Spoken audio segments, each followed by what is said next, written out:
Okay, well, thanks everybody for sitting here with me for the next 20 minutes. I'm going to do a little bit of my self-introduction first. I'm Jasmine Sun.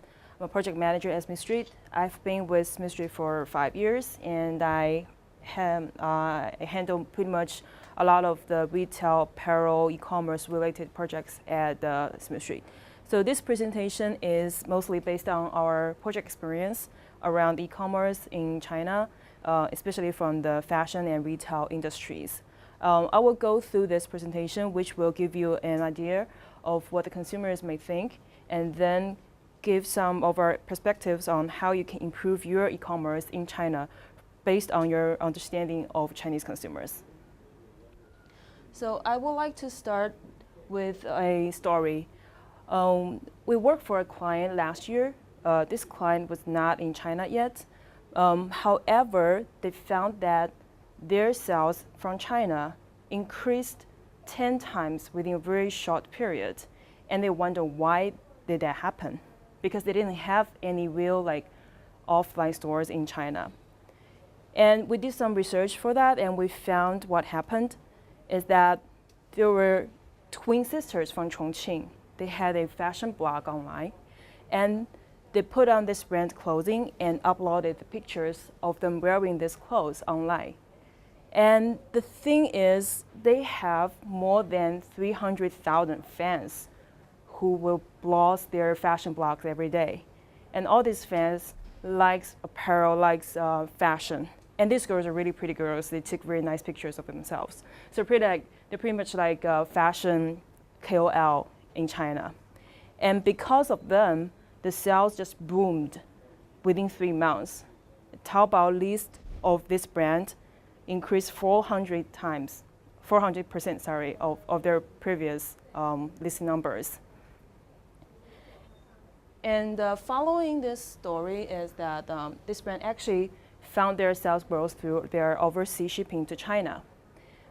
Overseas shipping to China is really a very easy way to brands that are outside of China to provide Chinese consumers an easy access to the brand.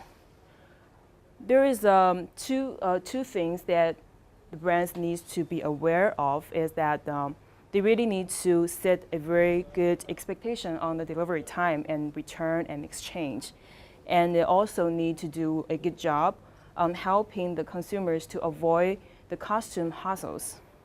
So even though the Chinese consumers know they may be facing these two problems, a lot of Chinese are still willing to make extra efforts to get stuff from outside of China because that provides them with better value.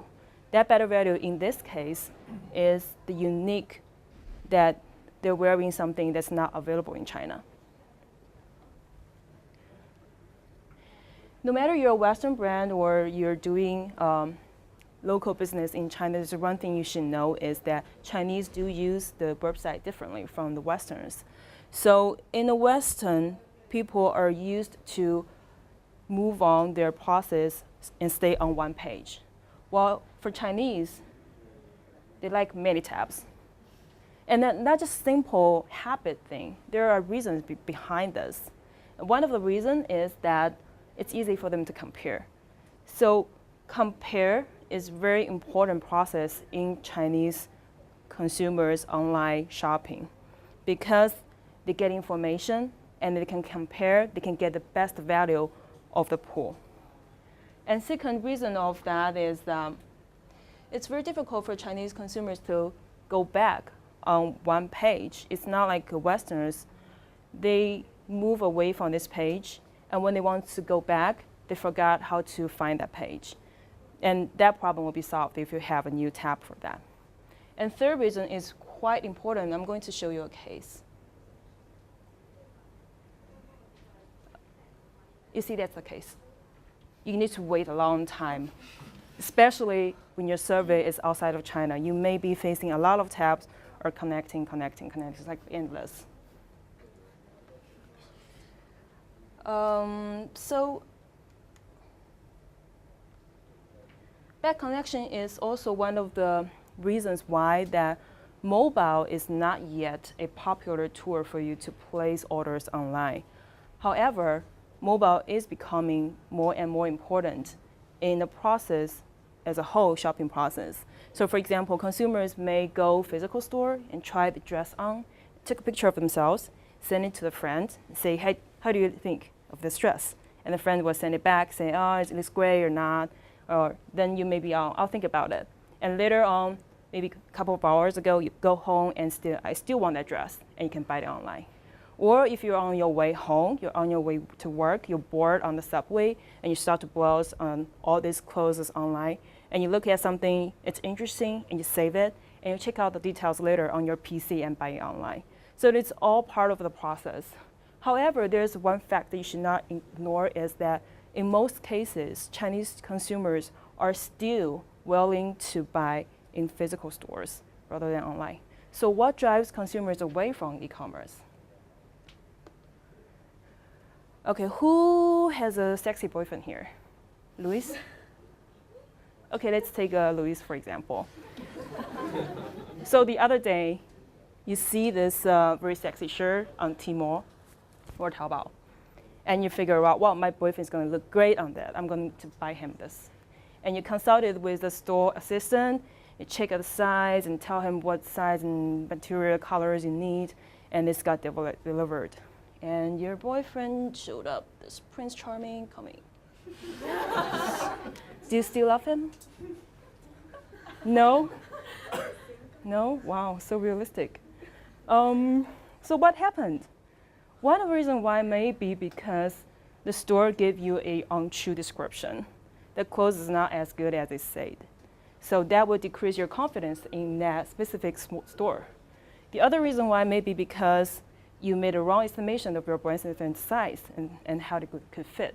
So that would decrease your overall online shopping experience.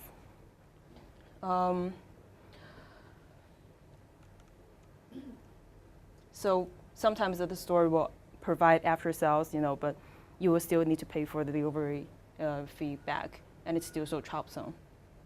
And this can happen to any one of us. It happened to my boss. I don't want to comment on that, Taego. So far we have discussed a lot of the factors that will make Chinese consumers buy or not buy online. It could be it's cheaper online, I have more choices online, I don't want to go out when it's in Beijing, PM 2.5, 700 outside, I can't even see people 1 meter away from me, but I can still do shopping. I can do shopping 2 a.m. at midnight, but I don't want to buy online because I'm afraid of the size, I'm afraid of buying fakes, a lot of things I need to consider, but it's not that complicated. It's really just about 5 things. And the 5 things are information, good value, convenience, confidence, and pleasure. What does it really mean? Information could mean